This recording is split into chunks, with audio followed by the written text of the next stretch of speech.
नमस्कार साथियों, स्वागत है आपका अपने R S education circle YouTube channel. तो साथियों, आज की इस क्लास में हम जीके जीएस के टॉप क्वेश्चंस करने वाले हैं जो आपके एग्जाम्स के लिए बहुत ही महत्वपूर्ण है। साथियों, ये क्वेश्चंस एग्जाम्स में कई बार पूछे जा चुके हैं। उन्हीं क्वेश्चंस को आज हमने इस क्लास में कवर किया है। ठीक है, तो आप इस क्लास को पूरा कंप्लीट कर लीजिएगा, बिल्कुल इसको मत कीजिएगा, क्योंकि ये क्लास आपके एग्ज़ाम के लिए बहुत ही महत्वपूर्ण होने वाली है। ठीक है साथियों, तो बढ़ते हैं क्वेश्चन की ओर। जो हमारा पहला क्वेश्चन है साथियों, उसमें पूछा गया है कि भारत और पाकिस्तान दो स्वतंत्र देश कब बने थे।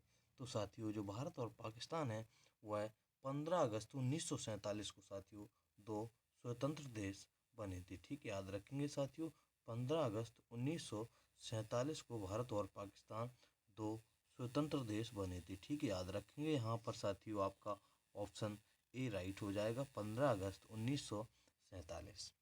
ठीक है, बढ़ते हैं अगले क्वेश्चन की ओर। साथियों, सेकंड क्वेश्चन है आपका कि इनमें से किस संगीत वाद्य यंत्र में कीबोर्ड होता है।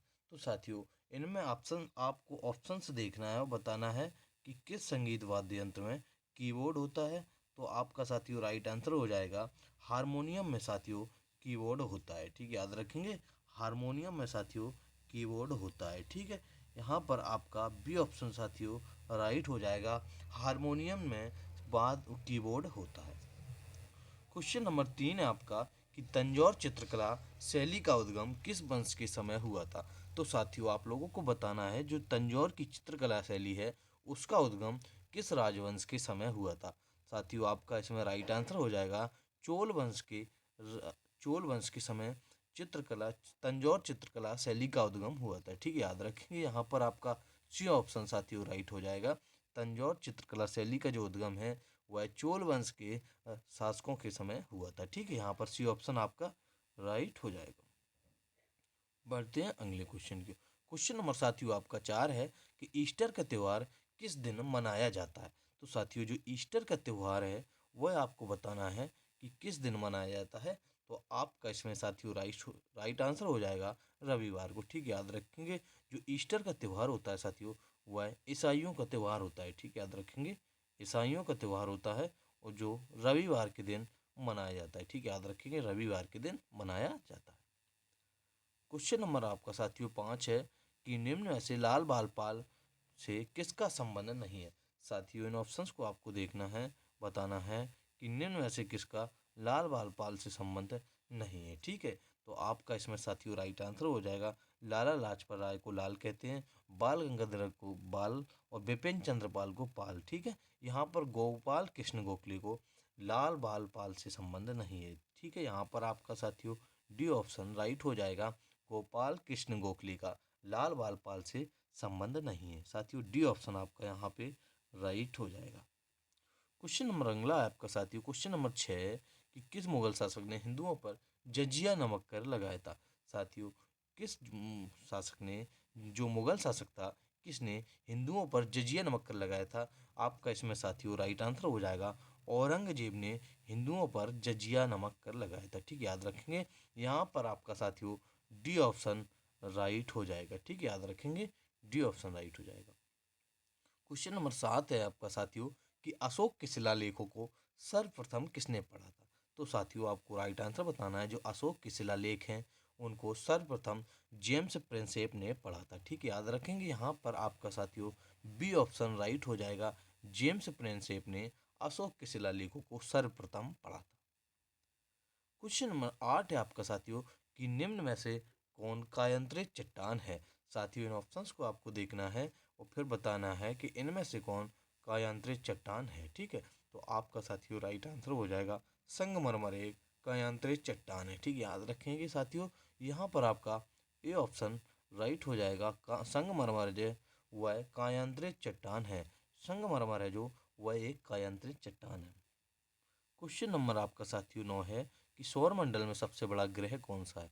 तो साथियों, जो सौर मंडल में हमारे सबसे बड़ा ग्रह है वह साथियों बृहस्पति है। ठीक है, याद रखेंगे, सौर मंडल में जो सबसे बड़ा ग्रह है वह साथियों बृहस्पति ग्रह सबसे बड़ा सौर मंडल का ग्रह है। ठीक है, याद रखेंगे। यहाँ पर आपका साथियों ए ऑप्शन राइट हो जाएगा। ठीक है, याद रखेंगे, ए ऑप्शन राइट हो जाएगा। क्वेश्चन नंबर 10 है आपका साथियों कि उत्तर दक्षिण गलियारा परियोजना है वह किन्हें आपस में जोड़ता है? तो साथियों जो उत्तर दक्षिण नॉर्थ साउथ गलियारा परियोजना है वह किन्हें आपस में जोड़ता है? तो आपका साथियों राइट आंसर इसमें हो जाएगा सबसे बड़ा गलियारा है वह श्रीनगर को कन्याकुमारी से जोड़ता है। ठीक, याद रखेंगे साथियों। यहाँ पर आपका डी ऑप्शन राइट हो जाएगा। श्रीनगर से कन्याकुमारी का जो गलियारा परियोजना है वह एक दूसरे को आपस में जोड़ता है, सबसे बड़ा गलियारा है। क्वेश्चन नंबर 11 आपका साथियों, नाबार्ड एक क्या है? साथियों जो नाबार्ड है वह क्या है, जिसको हिंदी में कहते हैं नाबार्ड। नाबार्ड क्या है साथियों? ठीक है, तो आपको बताना है नाबार्ड क्या है साथियों, जिसका नाम है पूरा फुल फॉर्म है राष्ट्रीय कृषि एवं ग्रामीण बैंक। साथियों यह एक बैंक है, ठीक है, ना कि योजना है, ना कि बीमा एवं ना कि निर्धनता निवारण कार्यक्रम। साथियों जो नाबार्ड है वह एक बैंक है। ठीक है साथियों, आपका यहाँ पे ए ऑप्शन साथियों राइट हो जाएगा। ठीक है, राष्ट्रीय कृषि एवं ग्रामीण बैंक जिसे कहते हैं। ठीक, यहाँ पर ए ऑप्शन साथियों आपका राइट हो जाएगा। अगला क्वेश्चन है आपका क्वेश्चन नंबर 12 है साथियों कि गोलमेज सम्मेलन कहाँ आयोजित किए गए थे? साथियों जो गोलमेज सम्मेलन है वह कहाँ आयोजित किए गए थे? तो आपको इसका राइट आंसर बताना है। ठीक है, तो आपका साथियों राइट आंसर हो जाएगा लंदन में तीनों गोलमेज सम्मेलन का आयोजन हुआ था। ठीक है, याद रखेंगे कहाँ हुआ था?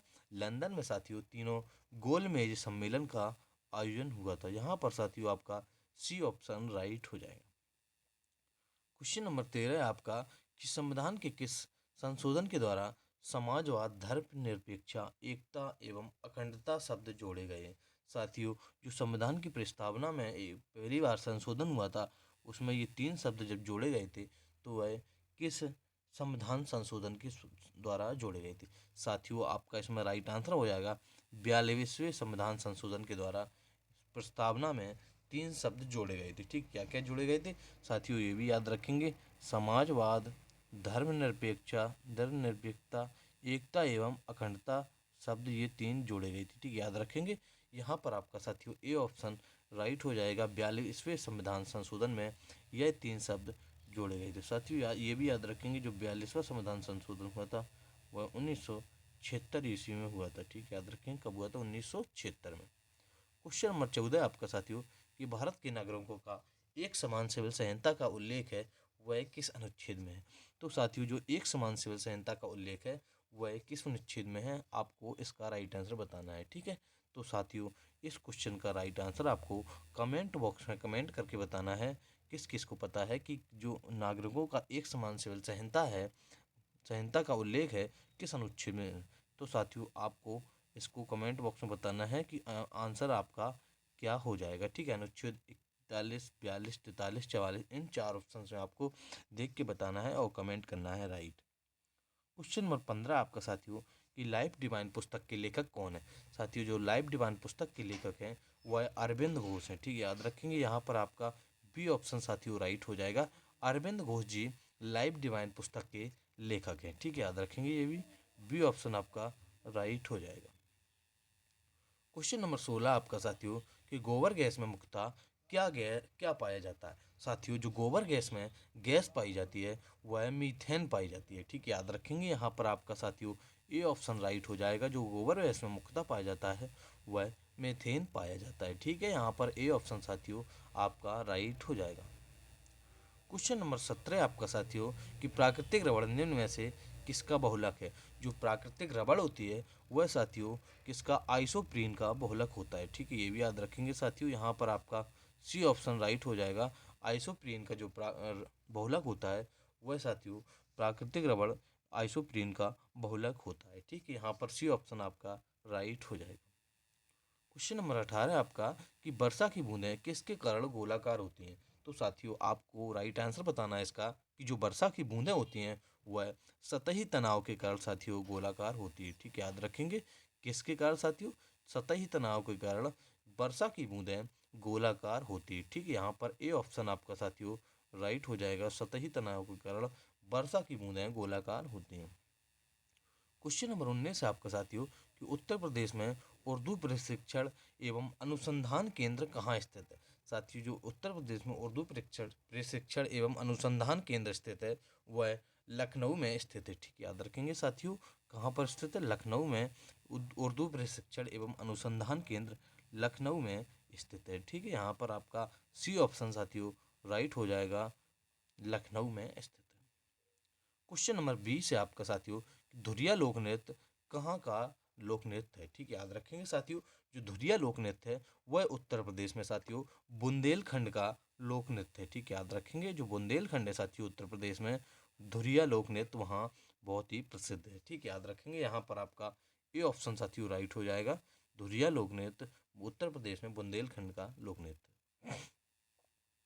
क्वेश्चन नंबर 21 आपका साथियों, कि उत्तर प्रदेश की कौन सी जनजाति दीपावली को शोक के रूप में मनाती है? साथियों, जो उत्तर प्रदेश की कौन सी जनजाति है जो दीपावली को एक शोक के रूप में मनाती है? तो आपका साथियों इसमें राइट आंसर हो जाएगा, जो थारू जनजाति है वह उत्तर प्रदेश के जो दीपावली होता है, त्यौहार होता है साथियों, उसे एक शोक के रूप में मनाती है। ठीक है, आपका यहाँ पर साथियों सी ऑप्शन राइट हो जाएगा।